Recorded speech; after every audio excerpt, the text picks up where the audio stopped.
기도하고 시작하겠습니다. 아버지 하나님 감사드립니다. 시대가 참 어지럽고 어두운 시대입니다. 그럴수록 예수님 믿는 하나님의 백성들의 신앙과 삶이 더 중요해지는 그런 시대를 우리가 맞이하고 있습니다.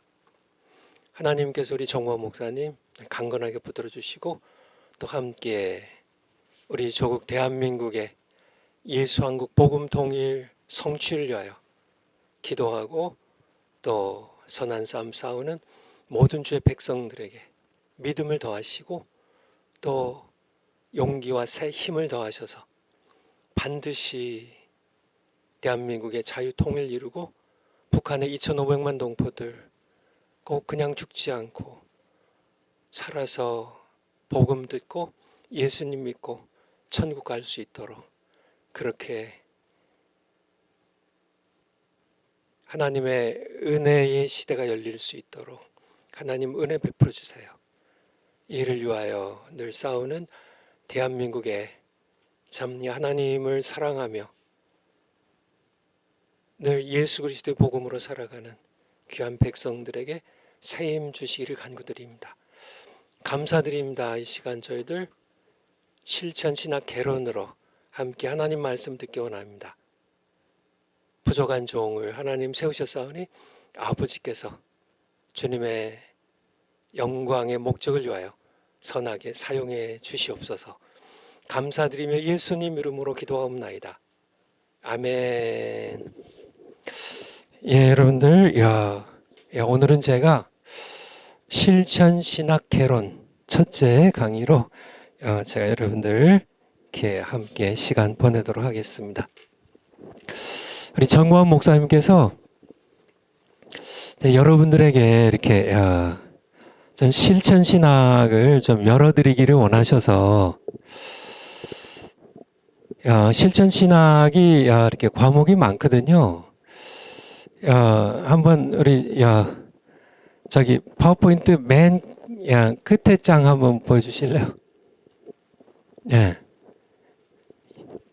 실천신학의 구성이 목회학, 설교, 예배학, 설교학, 기독교 교육학, 선교학, 전도학, 신방, 상담학, 이제 기독교 윤리학, 교회 행정학, 교회 성장학, 이 실천신학의 분야가 굉장히 많아요.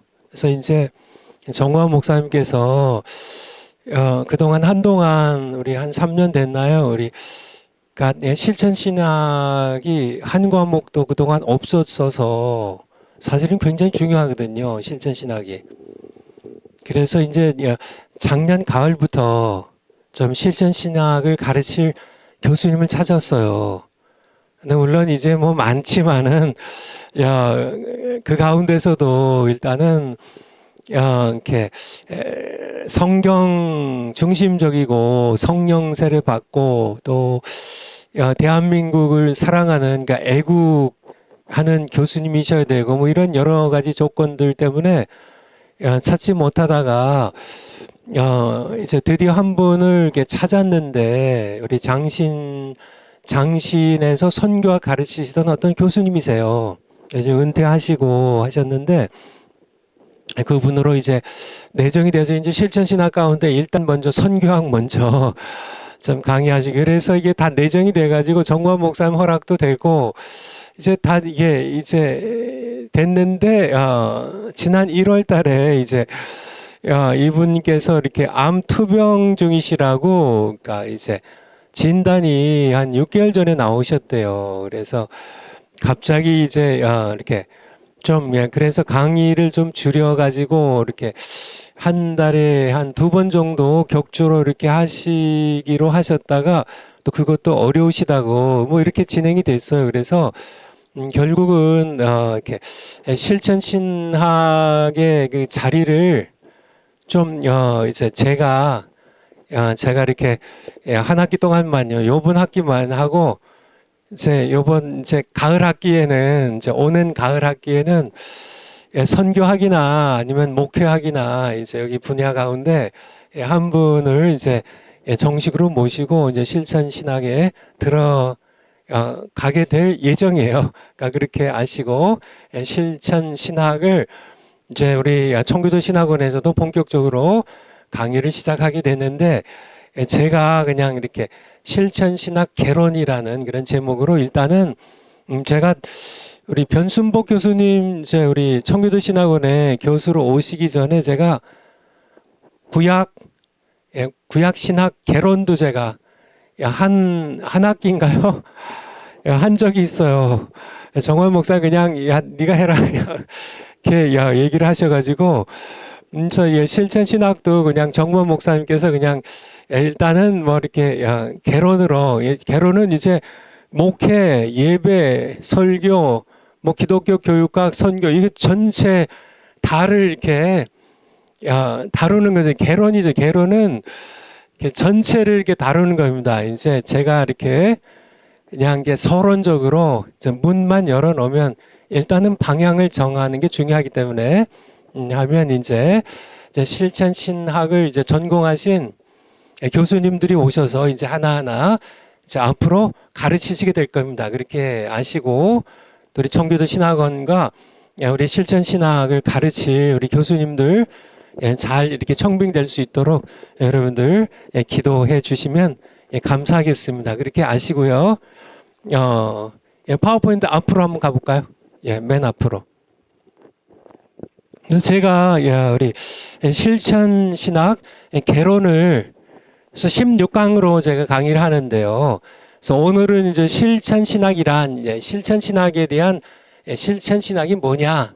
오늘 강의를 하게 되고요. 그리고 이제 두 번째는 이제 목회 핵심은 목회학으로 들어가는 겁니다. 목회학의 이제 목회 핵심은 복종이다. 책 얘기 거기다 좀 성경책 그 밑에 거기 썼는데 본 강의는 성경을 주 교재로 하고 늘 뭐 제 모든 강의가 성경을 주 교재로 하니까 당연히 여러분들 제 강의에 아마 절반은 성경 구절 찾는 거로 하니까요. 여러분들 이제 같이 이렇게 성경 옆에 펴놓고 이렇게 강의를 들어주시기 바라고요. 그리고 부교재, 보조교재를 요번에 이제 하나 제가 저의 목회 경험을 담은 책 그것은 설교가 아니다. 여러분들 대부분 뭐 여러분 다 갖고 계실 줄 알아요. 제 두 번째 책이죠. 그것은 설교가 아니다. 이걸 보조교재로 해서 오늘부터 6월 24일까지 16강의로 진행할 예정입니다. 그래서 여러분들 그렇게 아시고요. 그리고 혹시 궁금하신 분들이 계셔서 좀 이렇게 안내로 말씀드리면 우리 김향주 교수님께서 사실은 이제 우리 교수진 가운데 가장 연세가 높으세요. 그래서 정화 목사님께서 좀 이제 김향주 교수님을 특강, 우리 민경배 교수님처럼 특강으로 이렇게 한 달에 한 번 하는 특강으로 이렇게 돌리고 그래서 이번 학기는 이제 아마 6월 달에 두 번 정도 특강을 하실 거예요. 6월 달에 묶어서. 그래서 신조학을 그때 마무리하시고 그리고 이제 신조학 시험을 보게 될 거고요. 그리고 가을 학기에는 이제 민경배 교수님처럼 한 달에 한 번 특강하는 그런 계획으로 우리 정관 목사님과 의논 중이에요. 그렇게 이해하시면 되겠습니다. 그러면 이제 다시 파워포인트로 그래서 이렇게 강의로 이제 목회 사역, 영혼구원, 제자 양육 그리고 5강이 이제 예배학이고요. 6강이 설교학이고 7강이 신방 상담학이고 8강이 기독교 윤리학이고요. 그리고 9강이 교회 행정학이고 10강이 교회 개척 및 성장학이고요.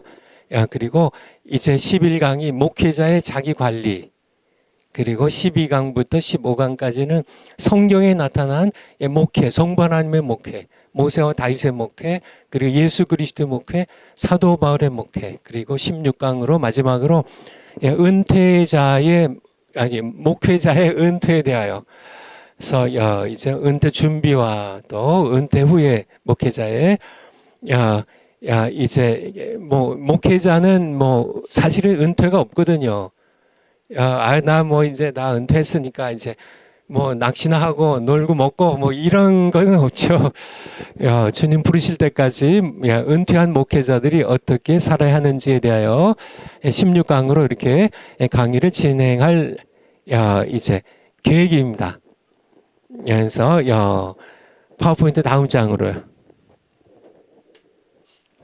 그러면 오늘 1강인데요. 실천 신학이란 뭐냐? 첫 번째 신학의 구분입니다. 이제 전반적으로 이제 좀 실천 신학을 알아보려면 첫 번째 모든 신학은 처음부터 끝까지 성경에 기반을 둔 성경 신학이어야 한다는 거예요. 성경 신학이라는. 무슨 얘기냐면 보통 성경 신학하면 여러분들 들어보셨죠?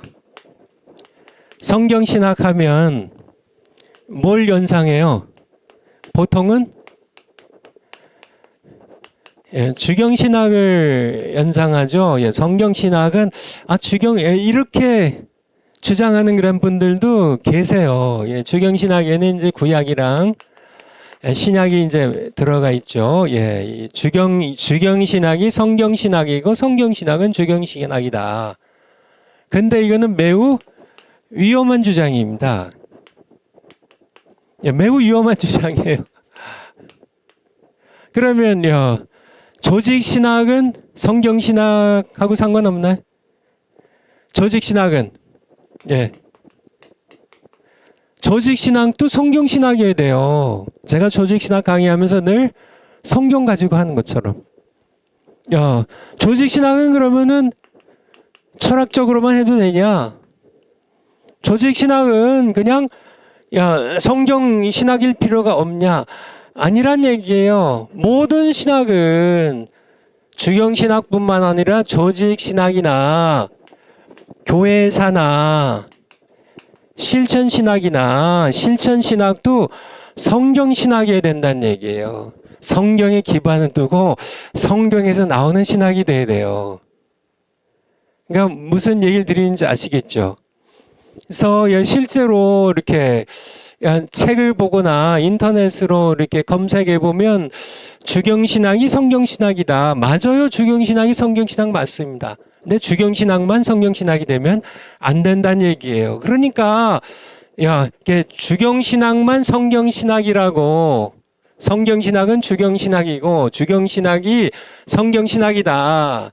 다른 건 아니다. 이렇게 하는 게 위험한 주장이라는 얘기죠. 그러니까 조직신학이 성경을 자꾸 떠나서, 조직신학이 성경을 떠나요. 그래서 철학적으로 접근하게 돼요. 그러니까 이게 조직신학이 망가지는 거죠. 조직신학은 성경신학이 성경에서 나와야 돼요. 성경에 기반을 둬야 돼요. 교회사 마찬가지입니다. 교회사. 역사신학도 성경신학이어야 되고요. 실천신학도, 실천신학 개론하려고 그러는데요. 성경신학이어야 돼요. 성경을 떠나서는 결코 안 된다는 얘기. 그냥 성경신학. 그러니까 모든 신학은 성경신학이어야 된다는. 그래서 성경신학은 크게 넷으로 구분이 돼요. 네 가지로. 여러분 다 아시겠죠? 성경신학은 첫 번째로 조직신학이 맨 먼저 성경신학에 생겼습니다. 성경에 기반을 둔요. 그 다음으로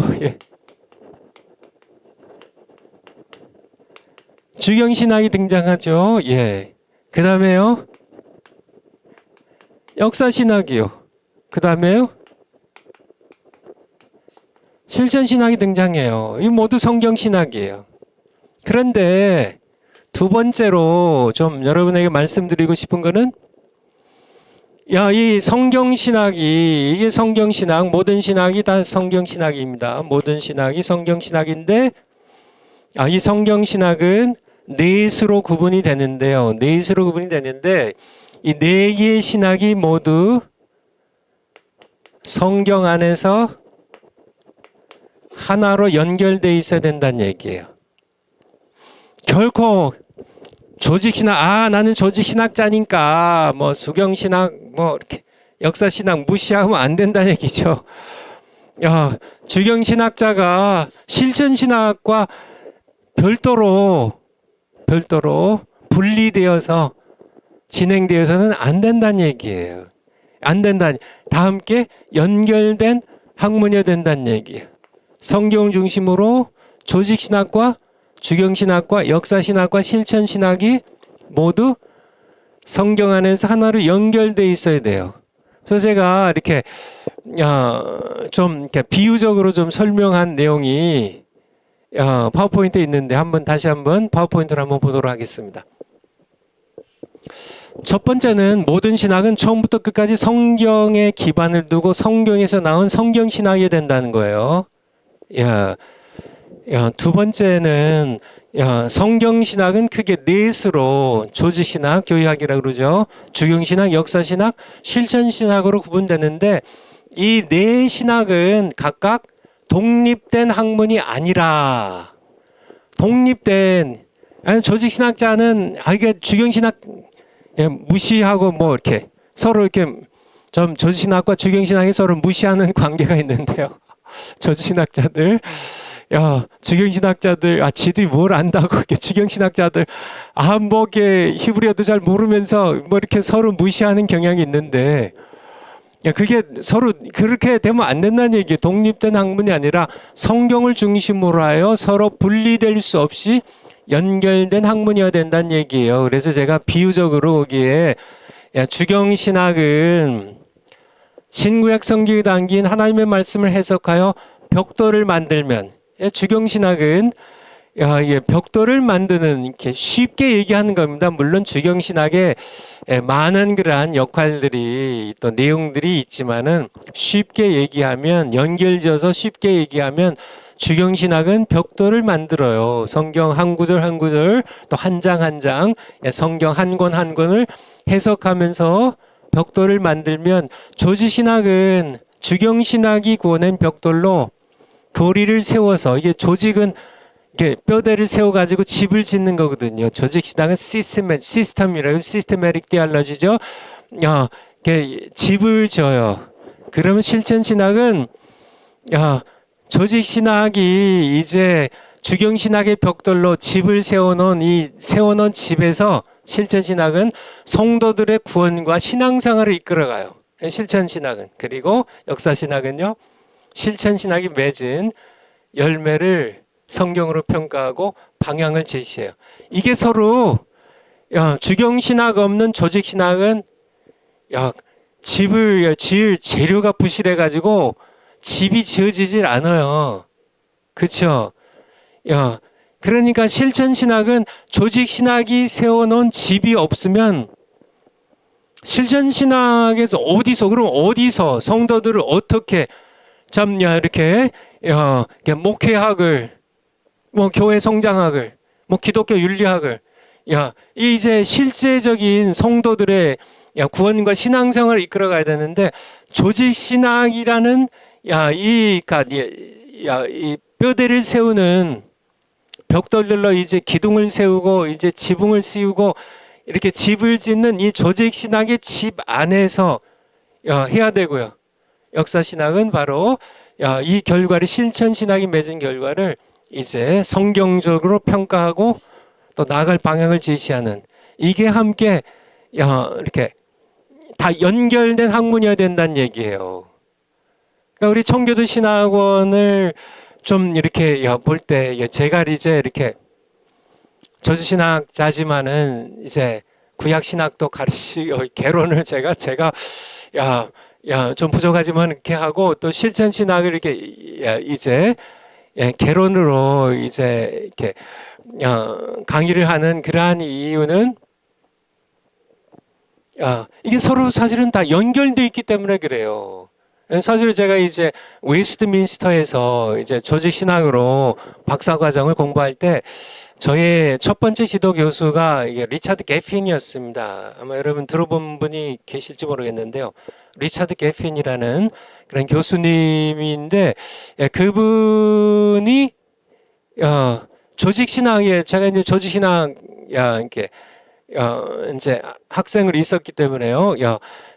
저의 이제 지도 교수니까 조직 신학자죠. 근데 이분이 사실은 조직 신학만 가르치는 게 아니라 신학을 가르쳐요. 주경 신학자예요, 또.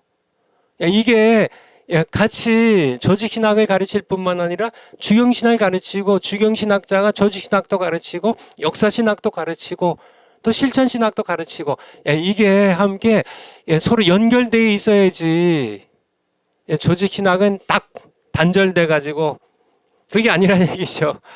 그러니까 서로 이렇게 함께 우리 청기도 신학원에서는 교수님들 사이가 상당히 좋아요. 그래서 함께 이제 우리 주경 신학자들이신 김초롱 교수님, 또 우리 변순복 교수님, 또 우리 역사 신학자이신 우리 유금주 교수님, 뭐 이제 이제 이런 어떤 서해안 교수님, 서해안 교수님 또 역사 신학자이시죠.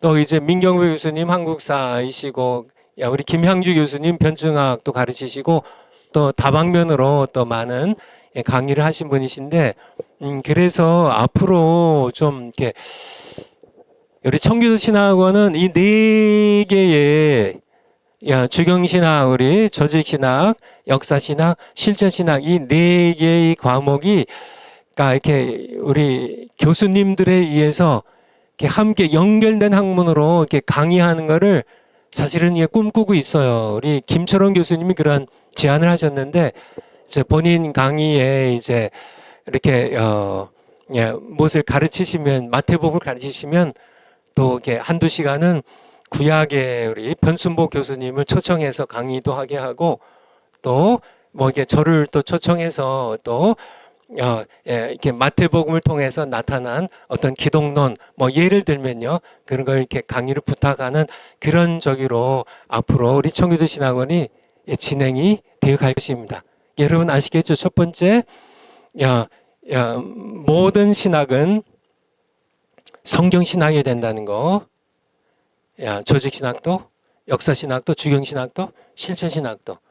그리고 이 네 개로 구분되는 이 신학들은 성경 안에서 하나가 되어야 된다는, 서로 연결되어야 된다는, 서로 도움을 주고 받으면서 연결되어서 가르쳐줘야 되고 또 세워줘야 된다는 그런 말씀을 드렸습니다. 파워포인트 다음 거요.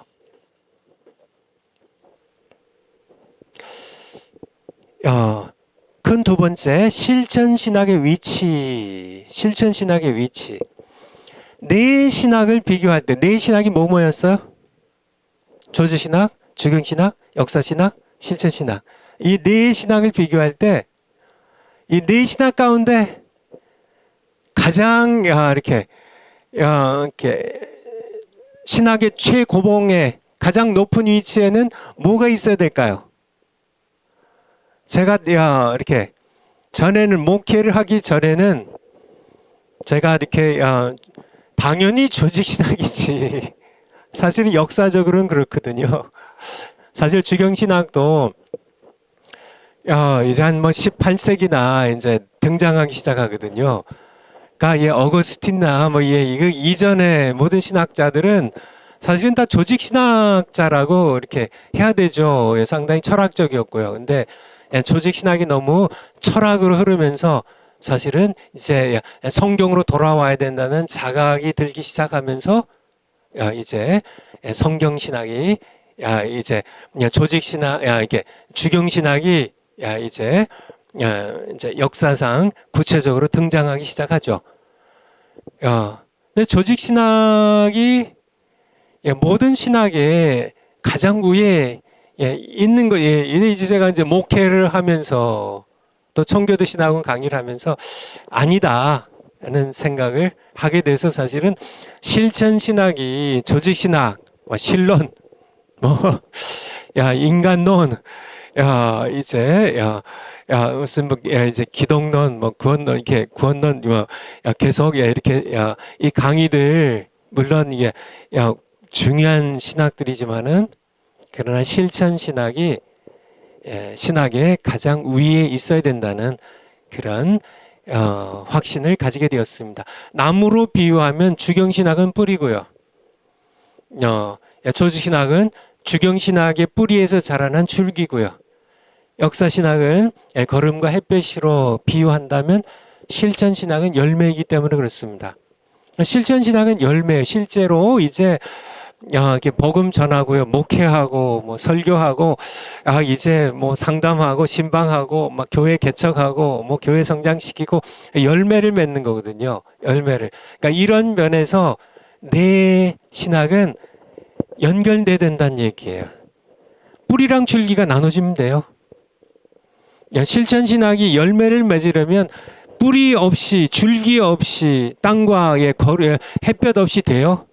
이게 다 연결되어야 된다는 얘기입니다. 실천신학.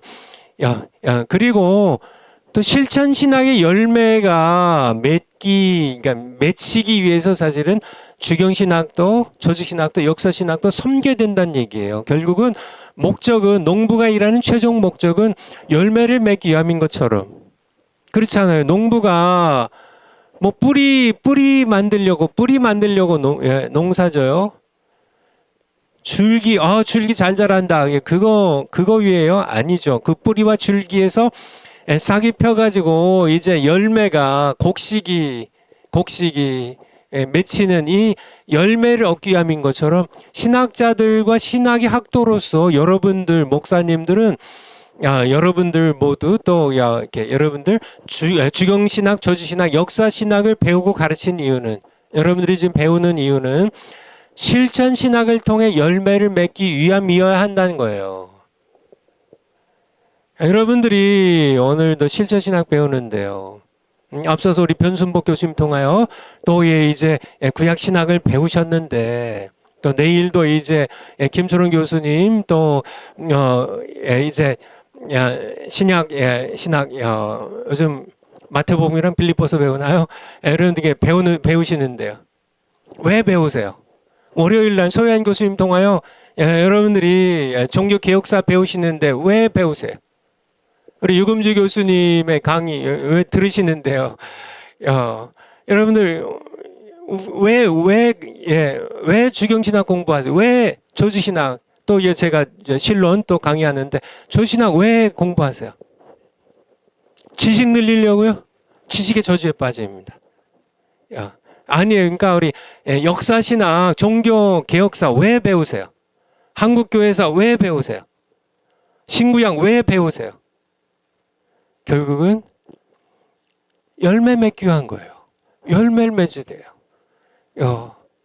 내가 정말 내 영혼이 구원을 받고 내가 또 예수님을 닮아도록 성장해가고 또 나를 통하여 다른 그러한 죽은 영혼들이 살아나서 점점 중생하는 그런 천국의 열매를 맺고, 그렇죠? 지옥 갈 그런 불쌍한 영혼들이 예수님의 지체로 거듭나고 이런 열매를 맺기 위함임을 그런 의미에서 결국은 그러니까 조직 신학이 맨 위가 아니라 또 이게 주경 신학이 맨 위가 아니라 역사 신학이 맨 위가 아니라 맨 위에는 실천 신학. 실천 신학이 신학으로 한다면 실천 신학이 왕이고 다른 조직 주경 역사 신학이 신여가 되어서 실천 신학을 섬겨야 돼요. 실천 신학을 조직 신학자들이 실천 신학자들을 섬기고 이 목사님들이 실천 신학을 통하여 열매를 맺을 수 있도록 섬겨야 된다는 얘기예요. 무슨 얘기를 드리는지 아시겠죠? 실천 신학이 결국은 가장 중요한 신학이고 실천 신학을 위하여 다른 신학들이 조직 신학, 주경 신학, 역사 신학들이 실천 신학을 섬겨야 된다는 얘기예요. 실천 신학이 열매를 맺을 수 있도록. 이거를 좀 실천 신학이 파워포인트로요 다시 분명히 했으면 좋겠습니다. 이게 첫 번째예요. 그러니까 네 신학을 비교할 때 실천 신학은 다른 세 신학보다 더 위에 있어야 된다는 거죠. 왜냐하면 실천 신학이 열매이기 때문에. 다른 신학들은 실천 신학을 통해 열매가 맺히기 위하여 섬기는 신학들이 되어야 된다는 얘기예요. 그렇지 않으면 지식의 저주에 빠집니다. 이론에 빠져. 지식 알아서 뭐 할게요. 두 번째, 실천 신학이 추수해야 하는 열매는 두 가지입니다. 이제 앞으로 제가 공부해 갈 것이지만은 두 가지, 영혼 구원과 제자 양육이에요. 실천 신학이 추구해야 하는 열매는 복잡하게 많은 것들 이렇게 교회 성장학, 사실은 영혼 구원과 제자 양육입니다. 기독교 윤리학 배워서 뭐 하시겠어요? 사람들 더 착하게 살게 하려고요? 아닙니다. 기독교 윤리학의 목적은 영혼 구원과 제자 양육에 있어요. 영혼 구원입니다. 기독교 윤리학, 동성애가 죄인지 아닌지 죄인들이 회개할 수 있도록요. 회개하고 구원 얻을 수 있도록. 기독교 윤리학은 동성애, 하나님께서 성경에 말씀하셨다. 동성애는 죄다. 회개하고 돌아오라고요. 그래서 영혼 구원시킬. 그러니까 실천 신학이 추수하는 열매는 두 가지예요. 이거를 잊어버리면 실천 신학을 공부하면서도 여러분들이 혹은 우리 실천 신학자, 우리 교수님들이 실천 신학을 강의하면서도 이 두 가지 열매에 초점을 맞추지 않으면 그 실천 신학은 사상두각입니다. 그거는 그냥 이론의 실천 신학이 이론적이면은 그거는 좀 모순이잖아요. 실천 신학은 그 자체가 좀 실제적이어야 돼요.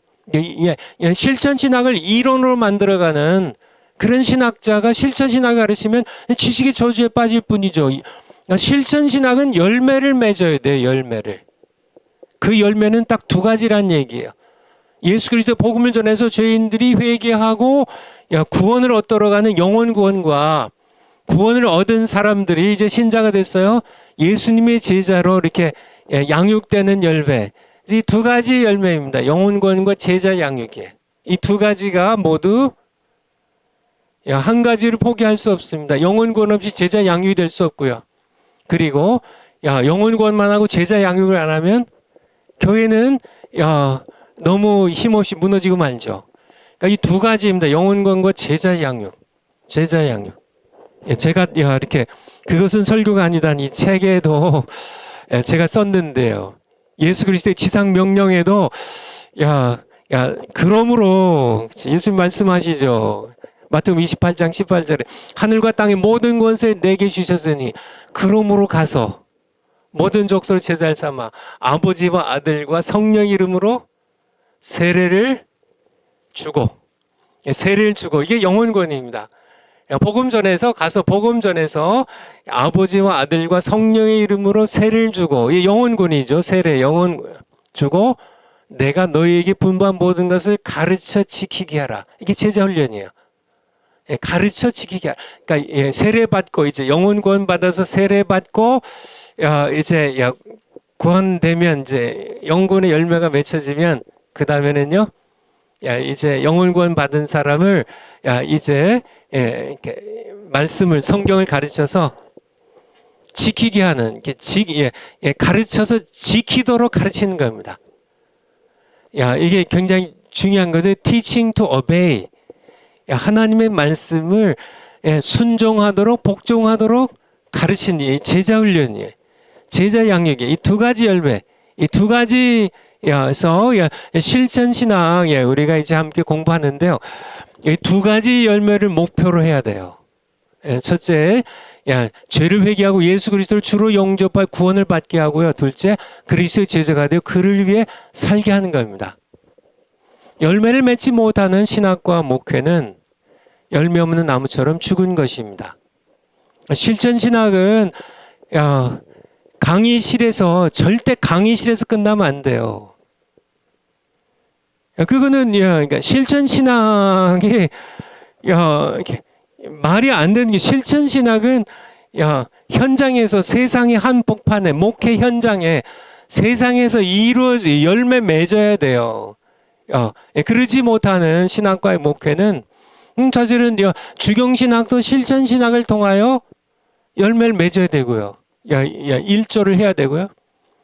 뭐 다른 주경신학이나 역사신학도 결국은 실천신학을 통하여 영혼구원의 열매와 제자 양육의 열매를 맺는데 섬겨지지 못한다면 열매 없는 나무처럼 죽은 겁니다.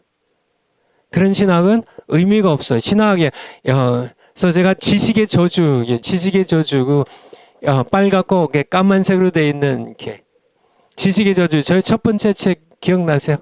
그러니까 이게 그러니까 지식의 저주입니다. 이게 정말 이렇게 실제적인 열매를 맺지 못하는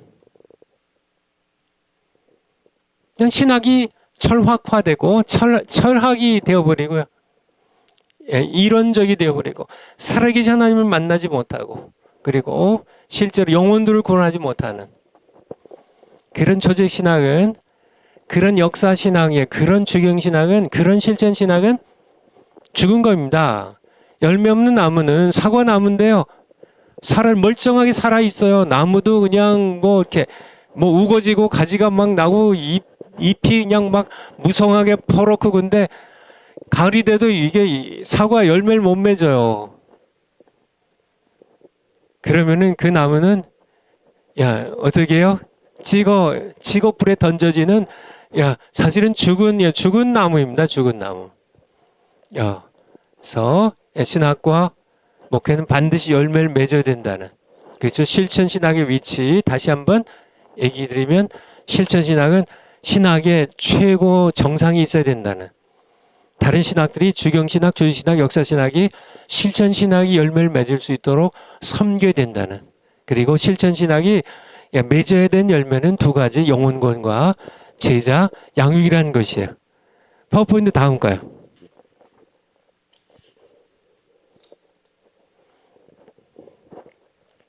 그러므로 세 번째요. 그러므로 신학의 최종 목적과 절정은 주경신학, 조직신학, 역사신학이 아니라 실천신학이라는 겁니다. 보통 주경신학, 조직신학, 역사신학을 순수학문이라고 그래요. 순수학문. pure 우리 순수과학을 pure science라고 그러죠. pure science. 순수학문입니다. 그냥 이론학문이에요. 이론학문. 근데 이제 실천신학은 이게 영어로 얘기하면 applied studies거든요. 실제 삶에 적용되는 응용학문으로 실천신학이 열매를 맺도록 기초학문이 되어서 실천신학을 섬겨야 된다는 거예요. 말씀드린 대로요. 주경조직 역사신학은 실천신학을 신여가 되어서 섬겨야 된다는 얘기예요. 신여처럼. 실천신학으로 전개되지 못하는 주경조직 역사신학은 지식의 저주가 될 뿐이라는 얘기입니다. 작은 네 번째, 그러나 오늘날 신학은 네 분야가 서로 분열되어 있을 뿐만 아니라 철학화되어 있어서 주경조직 역사신학뿐만 아니라 실천신학조차도 목회 현장에서 영혼구원과 제자 양육의 두 가지 열매를 맺는데 별 도움을 주지 못한다는 거예요. 여러분들 저도 총신에서는 이제 기본적으로 여기 실천신학을 공부했죠. 제가 목회하면서 제가 총신에서 3년간 배웠던 실천신학이 저의 목회에 도움을 주는 거는 제가 솔직하게 하나님 앞에서 말씀드려서 도움이 거의 없어요. 그때 내가 이렇게 실천신학 배울 때 이렇게 내가 목회를 해야 되고 이렇게 설교를 해야 되고 그런 도움이 거의 없었어요. 그러니까 실천신학이 그냥 그래서 제가 도움이 좀 있었다면 다른 이렇게 목회신학이나 뭐 이렇게 다른 거는 게 도움이 거의 없었고 한 가지 있었다면 우리 박희천 교수님의 설교학에서는 도움을 제가 받았습니다. 그거는 제가 고백을 해야 되겠죠. 우리 박희천 교수님, 우리 내수동 교회에서 오래 목회하셨던 박희천 교수님, 웨스트민스터 신학교에서 우리 신학학을 공부하시고 이제 오셔서 설교학 저희들 가르치셨는데 귀한 목사님이시죠. 설교학에서 제가 이렇게 설교는 이렇게 성경에서 나와야 된다. 이렇게 참 도움이 크게 됐습니다. 우리 그 설교학 외에는 다른 실천 신학은 제가 이렇게 도움을 받는 게 사실 하나도 없어요. 그러니까 이게 제가 총신 다닐 때에도 그냥 철저하게 실천 신학은 실천 신학, 뭐 조직 신학은 조직 신학, 뭐 역사 신학 역사 신학, 주경 신학 주경 신학 이게 다 그냥 이렇게 완전히 분리가 돼 가지고 서로 각각 이렇게 그쵸. 조직 신학자들은 주경 신학자들 업신여기고 주경 신학자들은 조직 신학자들 또 이렇게 못마땅해 하고 뭐 이렇게 하면서 뭐 이렇게 되어 있었고 실제로 실천 신학조차도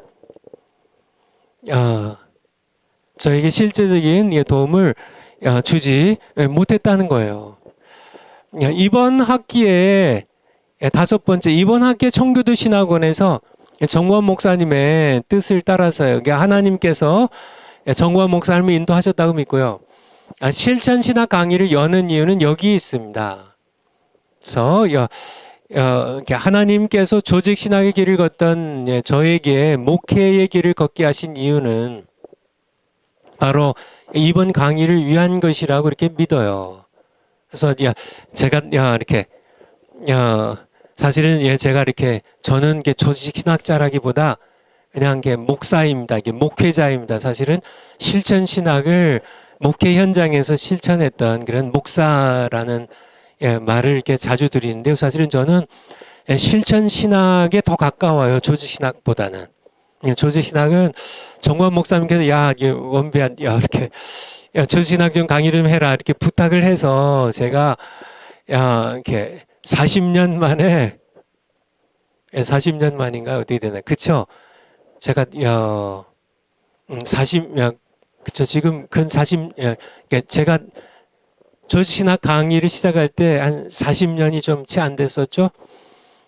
강의 지금은 이제 40년이 이제 지났는데요.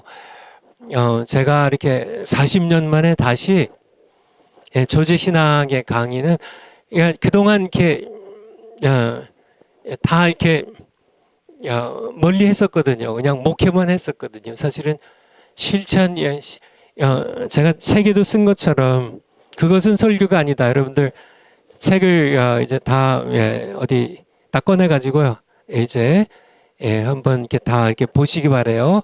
11면부터 19면을 이렇게 한번 여러분들 참조해 보시면요. 제가 이렇게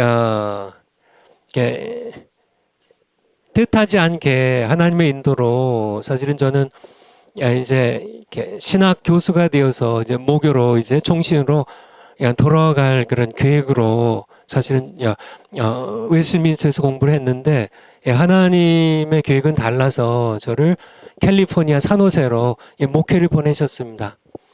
저는 전혀 계획한 거 아니에요. 그렇게 하셨는데 제가 목회를 시작하면서 바로 여기 목회를 제가 뭐 중반이 아니라 끝날 즈음이 아니라 목회 초기에 제가 느꼈어요.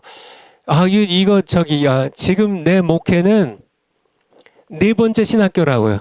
저의 첫 번째 신학교는 총신이었습니다. 두 번째 신학교는요. CRC 교단 신학교에는 미국 미시간주에 있는 그랜드 레피즈에 있는 켈빈 세미나리예요. 켈빈 신학교입니다. 세 번째 신학교는요. 필라델피아 미국 동부에 있는 웨스트민스터 신학교입니다.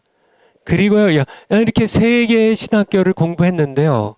그래서 이렇게 MDiv를 이제 총신에서 하고 THM을 켈빈에서 하고요. PhD 과정을 이제 웨스트민스터에서 수료했는데요.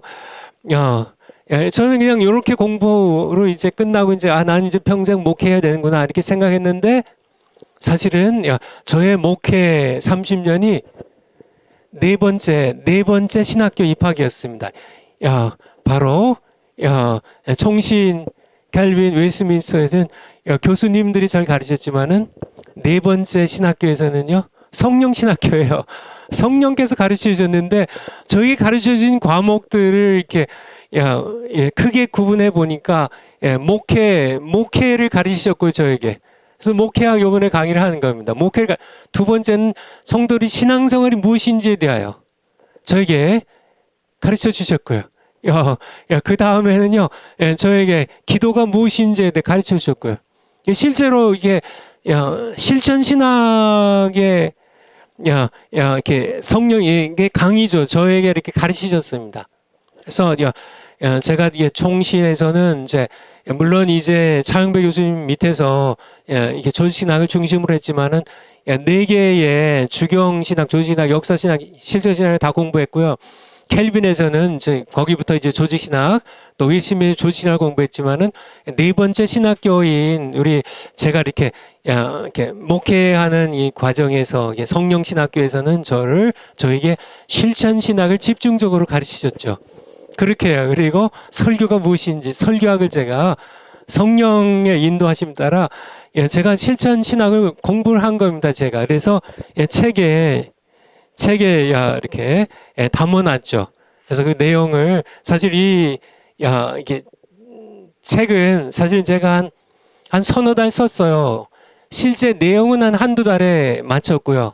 그리고 이제 다듬는데 한 두세 달이 걸렸고요. 그래서 글쎄요, 한 네다섯 달 만에 이 책이 나왔는데 사실은 이 네다섯 달 만에 나온 게 아니라 이 책은 30년 만에 출간된 겁니다.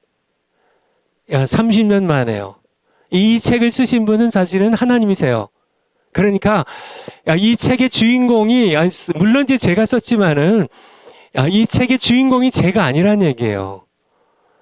저는 그냥 하나님의 이제 종이었고요. 하나님께서 저를 통해 어떻게 저를 가르치셨는지, 성령께서 어떻게 무엇을 너에게 설교가 무엇인지, 교회가 무엇인지, 기도가 무엇인지, 신앙생활이 무엇인지, 목회가 무엇인지, 이러한 것들을 저에게 가르쳐 주신 내용을 제가 옮겨 넣었을 뿐이죠. 그래서 이 책이 이제 다루는 그러한 이 범위는 30년 만에 성령께서 저를 통해 쓰신 이 책이에요. 그래서 여러분들이 거기에도 있는 것처럼 사실은 제가 실천신학 강의를 전혀 꿈에도 꾸지 않았는데요. 그냥 이게 계획으로 된 게 아니라 그냥 정광훈 목사님의 아까도 좀 설명드렸지만은 정광훈 목사님이 뜬금없이 이제 좀 실천신학의 강의에 대하여 좀 이렇게 청교도 신학원의 학생들에게 좀 실천신학 강의가 좀 이렇게 개설이 됐으면 좋겠다 이러는 이제 얘기를 하셨고 그리고 이제 실천신학 이제 한 분야인 이제 그러니까 선교학 교수님을 내정했다가 이제 이분이 강의를 못 하시게 된 바람에 이제 실천신학을 근데 여기에 또 결정적인 역할을 하신 분이 또 한 분 계신데요. 변순복 교수님께서 이제 이렇게 진행이 되는 걸 보면서 저에게 우리 손은배 교수님 그러면은 우리 그 목사님은 사실은 이게 목회를 신학교에서 이렇게 교수 생활한 게 아니라 목회를 오래 하셨으니까 한번 직접 한번 해보세요. 이렇게 저에게 좀 이렇게 권고를 하시더라고요. 근데 그것도 한 번이 아니라 두어 번 이렇게 강하게 목사님 이렇게 이게 저한테요. 손 목사님께 강의를 실천신학 우리 목사님이 사실은 실천신학 전공을 목회 현장에서 하신 건데 이렇게 하셔서 제가 이렇게 또 정광 목사님께 내가 한번 하면 어떻겠냐 이렇게 정광 목사님께 좀 여쭸더니 정광 목사님도 좋아하셔서 제가 강의를 하게 됐는데 사실은 하나님께서 저를 이렇게 조직신학자 제가 그냥 목회를 안 했다면 조직신학자가 됐겠죠. 그래서 어떤 총시나 어떤 신학교에서 강의를 하다가 은퇴를 했겠죠. 그런데 하나님께서는 책의 서두에 나온 것처럼 저의 방향을 돌려서 신학자의 길이 아니라 목회자의 길을 걷게 하셨어요. 네 번째 신학교에 입학하게 하시고요. 실천신학을 직접 성령 하나님께서 저의 교수님이 되셔가지고 저를 가르치셨어요. 목회가 무엇인지. 목회가 무엇이에요? 목회는 목사가 하는 게 아니라 하나님이 하시는 거라고요. 저에게 이렇게 말씀하셨습니다. 목회는 네가 할 때 내가 돕는 게 아니라 목회는 네가 하는 거 아니라 내가 할 때 네가 날 돕는 거야. 하나님께서 그렇게 성령 하나님으로 저에게 그렇게 말씀하셨어요. 이게 제가 목회 초기입니다. 92년도 3월에 제가 목회 시작했는데요. 초기에 제가 몇 달 안 돼서 이 말씀을 듣기 시작하면서 제가 그 당시에 벌써 제가 내가 네 번째 신학교 입학했다고 제가 캘리포니아에서 목회하면서 우리 성도님들에게도 사실 나는 네 번째 신학교에 입학한 겁니다. 왜냐하면 제가 계속 저를 가르치시니까 목회가 뭔지 가르치시니까 기도가 뭔지 정말 설교가 교회가 뭔지 계속 가르치시니까 그래서 여러분들 이 책을 한번 제 강의를 이렇게 들으시면서 다시 한번 이렇게 쭉 제 강의와 함께 연결지어서 쭉 한번 읽어보시기 바래요. 그래서 제가 이렇게 실천신학 강의를 오늘 첫 강의로 시작하게 된 거는 하나님께서 저를 이 강의를 사실 조직신학보다는 사실 제 열정이 조직신학 강의보다는 사실 실천신학 이 강의에 제 마음이 더 뜨거워요, 사실은. 그렇지만은 제가 이렇게 이번 한 학기만 하려고 그래요. 뭐 이렇게 설교학도 하고 싶고 뭐 이렇게 뭐 예를 들어서 이제 기도 이거는 뭐 이렇게 직접 이제 기도원에 가고 뭐 해서 같이 해야 되니까 좀 강의로는 좀 어려울 것 같고 교회 성장학 뭐 이런 거는 좀 직접 좀 강의를 하고 싶은데 그래도 이제 좀 이렇게 실천 신학을 전공하신 그냥 이렇게 성령 신학교 말고 그냥 이렇게 무슨 신학교에서 일반 신학교에서 이런 분들 모셔서 하기로 하고 요번 한 학기만 제가 이제 개론으로 이제 전체적으로 이렇게 쭉 다루는 이제 조금씩 이제 다루는 개론만 제가 하려고 이렇게 생각 중에 있어요. 그래서 그렇지만은 제가 실천신학 강의를 하면 제 처한테도 실천신학 강의가 갑자기 준비하게 됐거든요. 이 강의를 이렇게 16강의 제목 뽑고 한 게, 여기, 한 달 됐나? 한 달 채 안 됐죠. 얼마 안 됐어요. 그냥 강의를, 왜냐하면, 이렇게, 제가 실천신학 강의를 하게 된 게 갑자기 결정이 된 겁니다. 그러니까, 사실 저는 이렇게 30년 동안 목회를 했기 때문에 조직신학도 그렇고요, 실천신학도 그렇고, 우리 다른 교수님들은 이제 이렇게 평생 신학교에서 강의들 해오셨기 때문에 과거에 했던 강의안을 좀 이제 다시 좀 이렇게 편집하면 되지만은 저는 이렇게 모든 강의를 조직신학도 그렇고요. 전부 다 이게 저는 목회만 했기 때문에 강연을 다 다시 만들어야 돼요, 제가. 그러니까 이게 좀 이렇게 늘 이렇게 강의를 이렇게 제가 이렇게 만들어야 되기 때문에 이게 그런데 이게 실천 신학은 조직 신학을 그래도 계속 이제 벌써 5년째 하니까요. 뭐 계속 이제 강의가 이제 쌓여가지만은 실천 신학은 갑자기 한 달 전에 갑자기 이제 결정이 이제 정권 목사님하고 이제 하기로 이제 결정이 되면서 갑자기 이제 강의안을 막 정신없이 이제 하기 시작했죠. 그래가지고 근데 제 아내한테 제가 난 너무 이렇게 실천신학 강의 준비가 너무 기쁘다고 너무 즐겁다고 실제입니다. 제가 이게 여러분들에게 이게 실천신학 강의를 하게 되어서 하나님께 감사드리고 또 이렇게 이 강의는 사실은 이렇게 하나님께서 이 청교도 신학원에서 실천신학 강의를 하도록 사실은 저를 이렇게 신학자의 길을 걸은 어떤 저를 목회 신학을 걷게 하신 이유가 바로 참 오늘 이 실천신학 강의를 하기 위함이라고 이렇게 저는 믿는 마음으로 기쁨으로 준비하고 있고요. 우리 6월 말에 끝날 때까지 기쁨으로 여러분에게 강연을 준비해서 전하려고 하고요. 제 책 이거를 좀 여러분들이 그것은 설교가 아니다, 이 책을 좀 참고하셨으면 좋겠어요. 이렇게 실천신학을 강의하게 된 그런 배경에 이 책이 있다는 거를 그래서 이게 마지막 여섯 번째로 하나님께서 쓰시는 목회자들을 배출하는 것이 이 강의의 목적이에요. 이 강의는 정말 영혼을 구원하고 영혼 구원의 열매를 맺고 그리고 예수님을 담는 제자 양육을 그러니까 예수님의 제자들을 배출해낼 수 있는 정말 예수님처럼 참 이 땅에서 어둠의 빛이 되고요.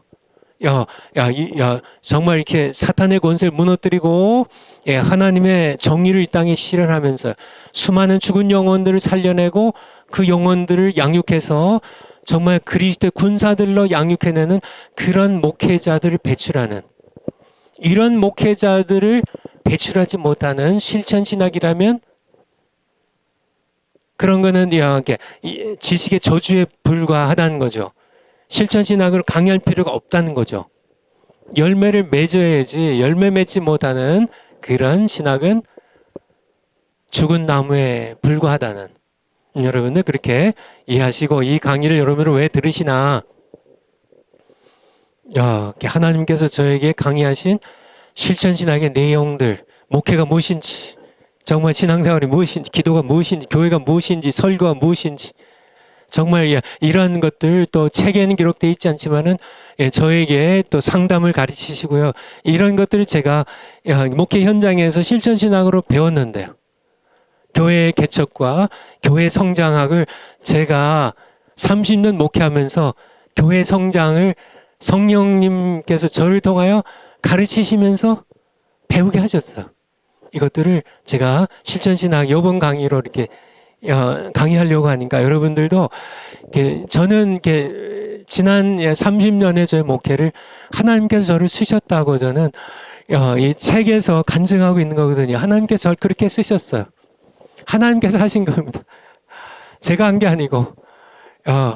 그래서 여러분들도 하나님께 쓰임 받는 이 즐거움을 그래서 그냥 저는 목회가 이 책에도 좀 나오죠. 목회가 너무너무 즐거웠거든요.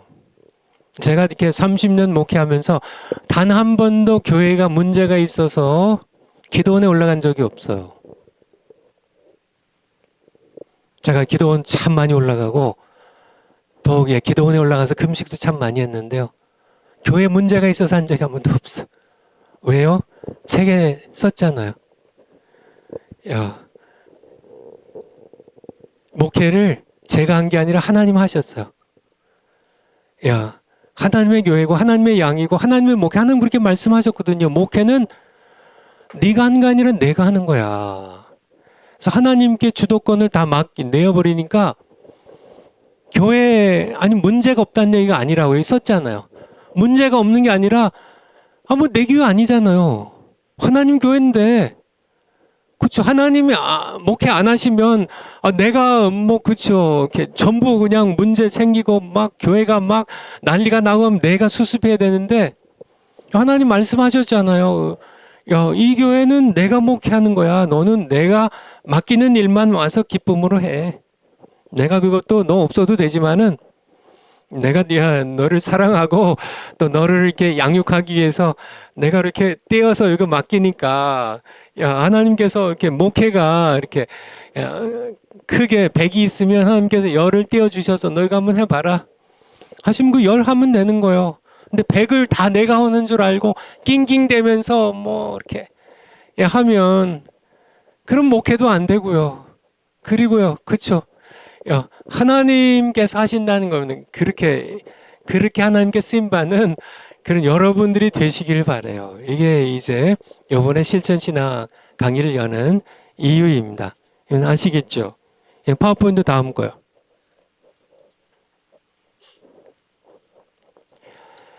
신학은 인간과 연결되어 있기 때문에 살아있는 생물과 같이 끊임없이 변합니다. 여러분 모든 생물은요. 사람도 그렇죠. 저도 10년 전과 지금이 틀리죠. 왜냐하면 주름살도 늘고요. 머리도 더 빠지고 머리도 더 혀지고 그렇죠. 근육이 자꾸 좀 빠져서 계단을 돌고지역에서 제가 2번 출구인가요? 이렇게 계단으로 쭉 올라오거든요. 올라오는데 계단이 굉장히 많아요. 제가 5년 전만 해도 이게 발이 안 아팠어요. 뭐 그냥 쉽게 올라왔는데 요즘은 한 중간 절반쯤 이게 이제 이게 계단이 이게 그러니까 넷으로 이렇게 나눠져 있습니다. 한 100개 한 100개 되나요, 계단이? 넷으로 한 20개씩 이렇게 나눠져 있는데 한 50개 정도 올라오면 발이 뻐근해서 쉬고 싶어요. 그냥 꾹 참고 마지막까지 해서 이렇게 지상으로 올라오면 숨이 가쁘고요. 계속 끊임없이 변해요, 사람은요. 모든 게 다 변해요. 바위 덩어리가 안 변한 것 같지만은 바위 덩어리도 끊임없이 부스러지고 비바람에 조금씩 닦여 나가고요. 그러니까 모든 것들이 다 변화입니다. 모든 더군다나 생물들은 다 더 빨리 변하죠. 무생물보다. 근데 신학은 그러니까 인간과 연결돼 있기 때문에 끊임없이 인간 때문에 끊임없이 변화돼요.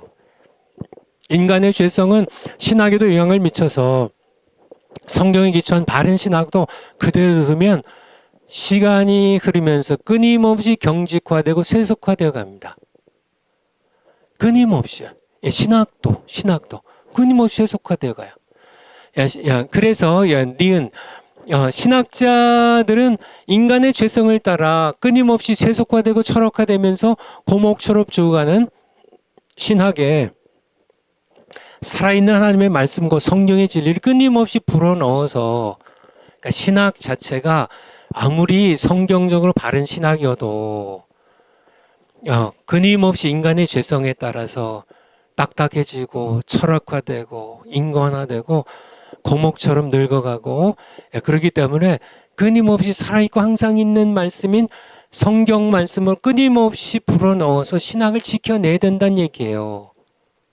그러니까 제가 베드로 전서 1장이 갑자기 생각나는데 한번 찾아보겠습니다. 베드로 전서 1장, 배전 1장 끝에 배전 1장 끝에 2절 한번 보죠. 베드로 전서 1장 끝에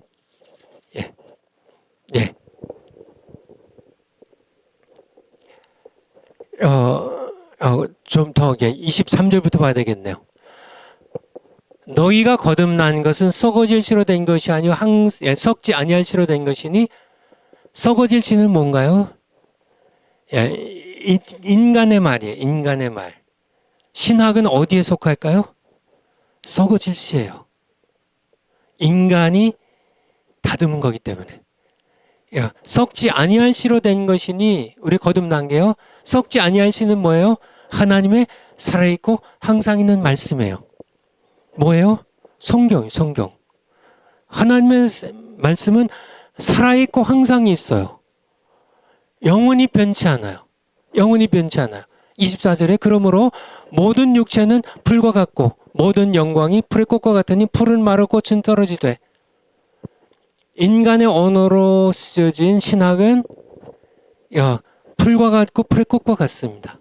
25절에 오직 주의 말씀은 세세토록 있다 하였도다 하였으니 너희에게 전한 복음이 곧 이 말씀이니라.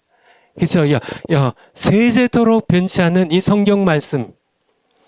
신학이 아무리 성경에서 나온 그런 바른 신학이라 할지라도 일단은 인간을 거치면서 신학은 누구의 신학이다? 갈바르트 신학이요? 무슨 신학이든지요. 뭐 정통 신학이라 할지 칼빈의 신학이라 할지라도 어떤 신학이라 할지라도 인간을 거쳐서 성경에서 나왔다 할지라도 인간을 거쳐서 인간의 말로 다시 쓰여진 신학은 성경적이라 할지라도 세월이 흐르면서 굳어져요. 딱딱해져요. 철학화돼요. 세속화돼. 인간의 죄성 때문에 그렇습니다. 인간의 죄성 때문에. 그래서 그러니까 우리 개혁 신학이요. 개혁 신학이 칼빈의 개혁 신학이 이제 천주교의 신학이 고목화됐어요. 세속화됐어요. 완전히 철학화됐어요.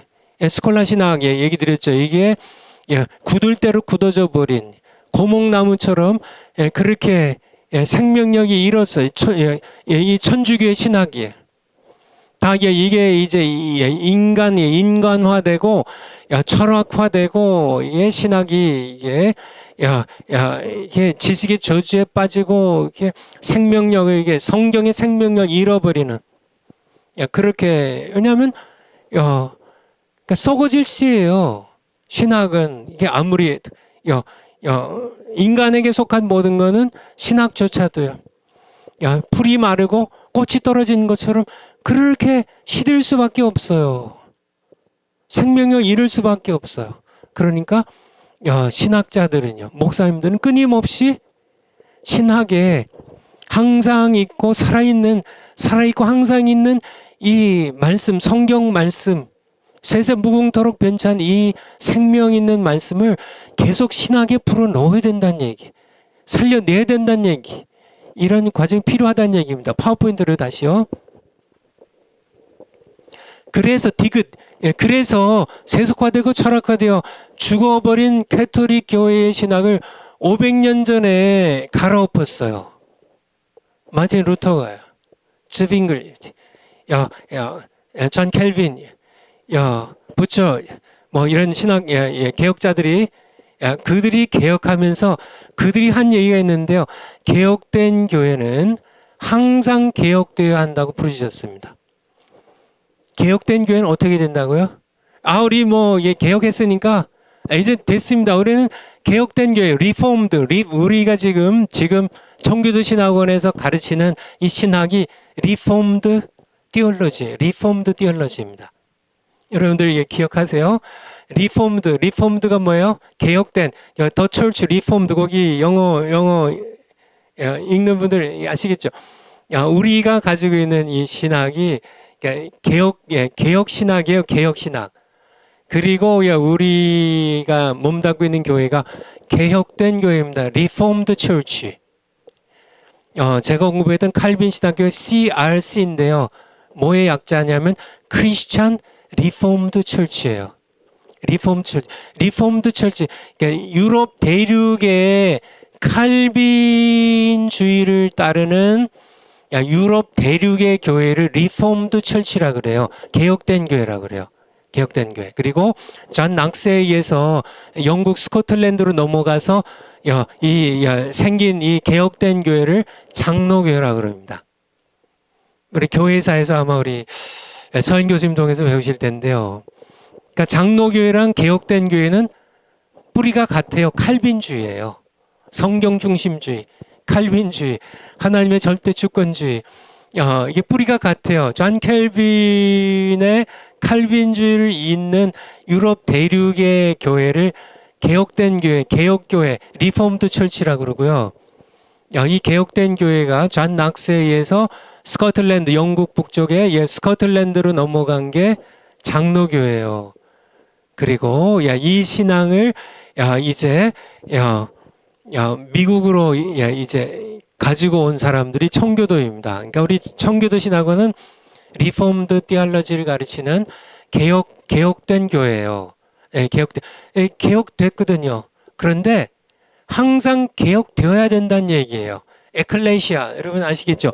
에클레시아는 교회예요. 에클레시아는 물론 헬라어인데 이게 라틴어예요. 에클레시아 레포르마타.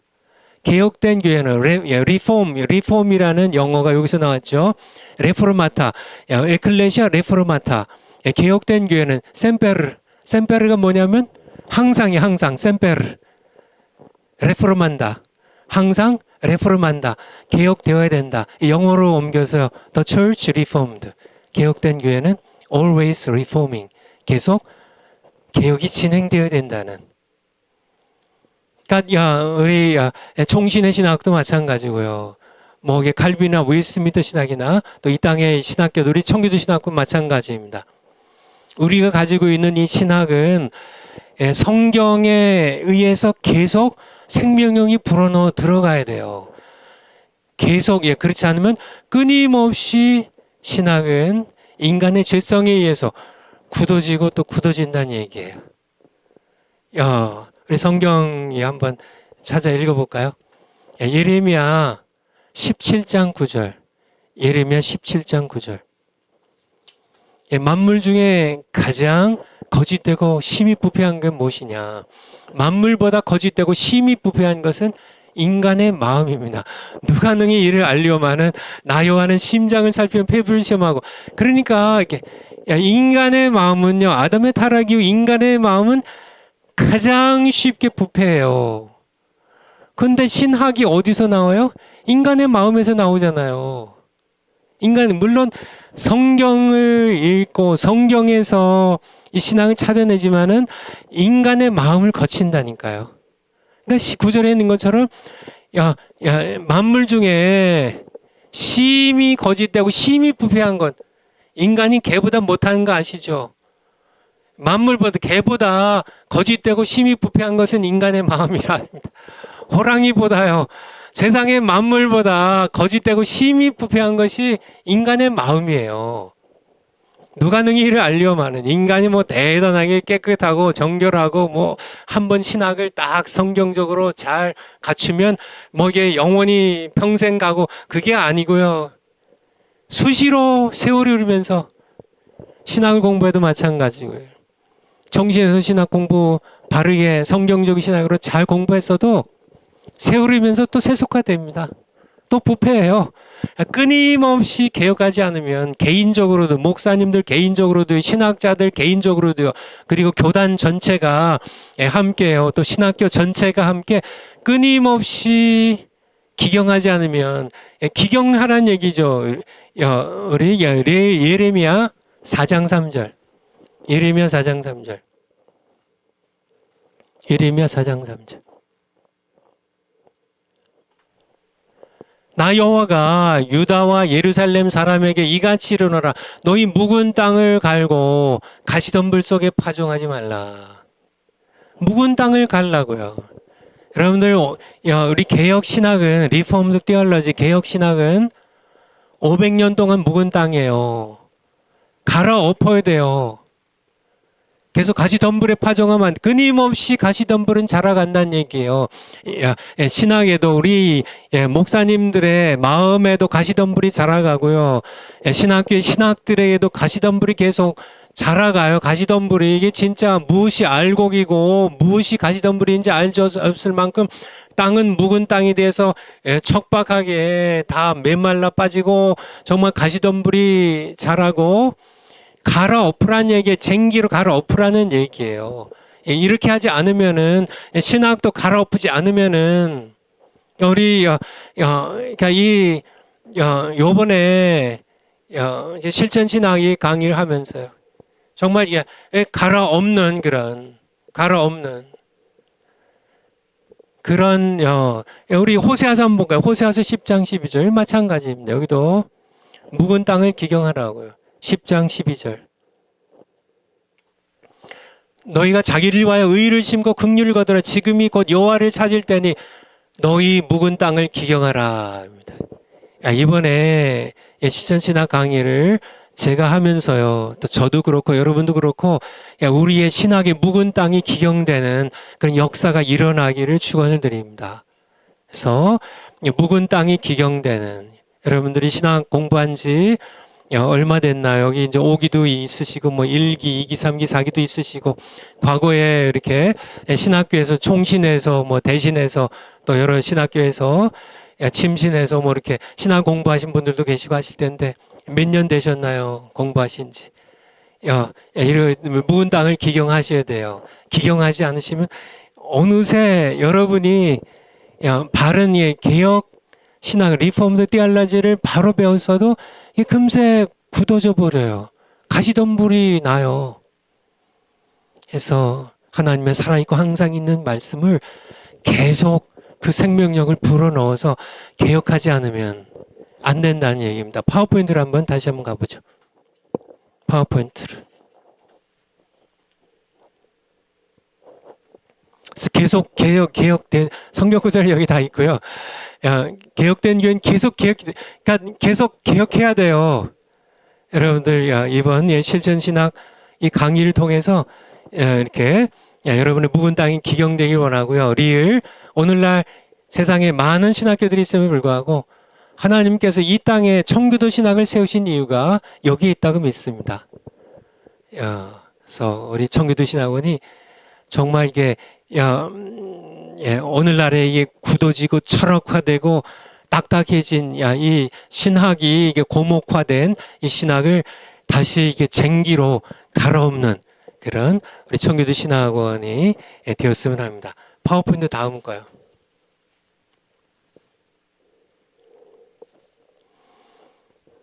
그래서 실천 신학의 방향인데 세 번째, 다른 새 신학이 실천 신학을 섬기하듯이 실천 신학은 목회를 섬겨야 된다는 겁니다. 제가 앞서 말씀드린 것처럼 새 신학이 실천 신학을 섬겨야 돼요.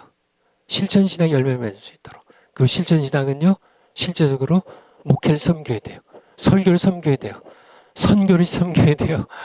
이렇게 교회를 섬겨야 돼요. 실제로 목사님들 섬겨야 돼요. 성도를 섬겨야 돼요. 두 번째, 다른 신학도 마찬가지지만은 특히 신학교에서 가르치는 실천 신학은 순수 학문의 영역을 넘어서서 이 신학이 실제로 교회와 성도들의 삶 속에서 천국의 열매를 맺도록 가르쳐 줘야 돼요. 열매를 맺도록 해야 돼요. 그렇지 않으면은 실천 신학이 아니란 얘기예요. 천국의 열매, 영혼권의 열매와 제자 양육의 열매가 맺혀져야 돼요. 천국의 열매가 맺혀져야 돼요. 성들의 삶 속에서요. 실제로 이런 열매들이 맺혀져야 돼요. 그리스도의 사랑의 열매가 맺혀져야 돼요.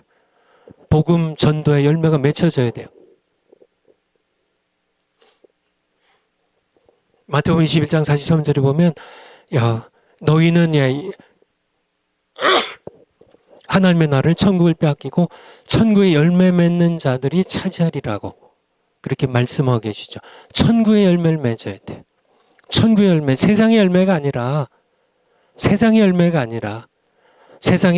내가 이렇게 우리 교회 이게 제가 이렇게 목회하면서도요. 좀 이게 젊은 목사님이 저한테 와서 우리 교회도 이제 1000명 넘어섰어요. 물론 이게 좋은 그런 자랑일 수도 있겠지만은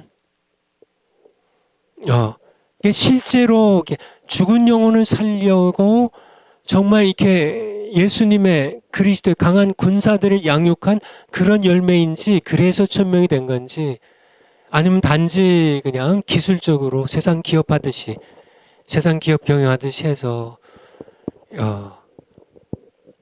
그렇게 숫자 채운 건지 분명하게 해야 되겠죠. 천국의 열매를 맺어야 돼요. 그러므로 복음 전파와 목회 현장에서 목회의 실 경험이 없는 교수들은 신학도들을 가르치기 전에 먼저 목회와 선교 현장에서 세상과 성도들을 실제로 섬겨봐야 된다는 거죠.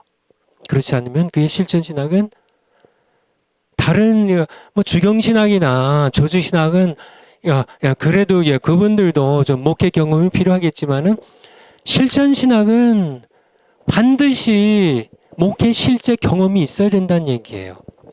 예를 들어서 우리 목회 이렇게 실천 신학에 교회 성장학이 있어요. 교회 성장학이 있습니다. 한번 우리 그 다음 면 볼까요? 여기 이제 이게 실천 신학의 구성 분야인데요. 교회 성장학이 있어요. 8번에 교회 개척 및 성장입니다. 교회 성장, 교회 개척. 정말 교회 개척도 안 해보고 교회를 크게 성장도 시켜보지 못한 목사님, 교수님이 교회 성장을 가르치면 돼요. 본인도 교회 성장, 본인은 이론으로 이렇게 하면 교회 성장한대요. 근데 본인이 가르친 실천 신학으로 교회를 개척해 본 적도 없고 교회를 성장시켜 본 적도 없어요. 근데 이렇게 다른 사람의 어떤 책에서 따오고 이렇게 예를 들어서 어디 이렇게 네덜란드에서 미국에서 영국에서 이렇게 독일에서 공부해가지고 내가 어디 튜빙겐 대학에서 내가 웨스트민스터에서 내가 플러에서 내가 이렇게 신학을 이렇게 교회 성장을 배웠는데 교회 성장은 이렇게 하면 교회 성장합니다. 그렇게 가르치면 돼요. 그에 앞서 먼저 교회를 개척하고 교회를 성장시킨 목사님이 교회 성장을 가르치란 얘기예요. 교회를 뭐 실패를 했어도 어쨌든 뼈저리게 교회 성장에 대해서 배운 실제 목회 현장에서요. 교회를 개척하고 교회를 성장시켜본 그런 교수님이, 그런 목사님이 교수가 되어서 교회 성장을 가르쳐야 이게 실천 신학이 그래야 되지. 그렇죠. 뭐 신방 상담을 실제로 안 해본 분이 이론으로만 뭐 이게 뭐 지금은 프로이드의 뭐 정신 분석학 이렇게 융의 뭐 카를 융의 분석 심리학 내가 이렇게 내가 뭐 학교에서 공부했는데 그거 본인이 이게 프로이드의 뭐 정신 분석은 이렇고 카를 융의 분석 심리학은 이렇고 이런 걸 그렇게 이 지식의 저주죠. 그렇게 해서 지식은 전달하지만 아니죠. 내가 실제 목회 현장에서 정말 이렇게 자식을 잃고 몸부림치는 그런 엄마를 상담해 보고요. 정말 이렇게 복음 때문에 정말 이렇게 고민하고 정말 가족 문제로 고민하고 한 사람들 실제로 상담해 본 분이 그렇죠. 의사가 병을 고쳐본 의사가 돼야지.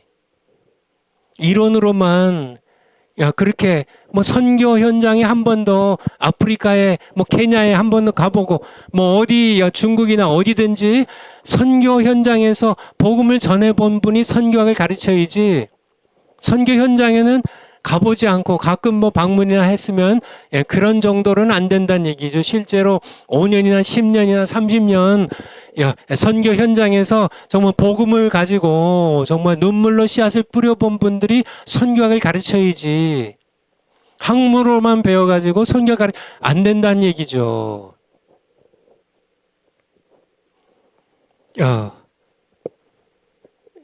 실제로 이렇게 목회학이나 예배학이나 설교학 다 마찬가지입니다.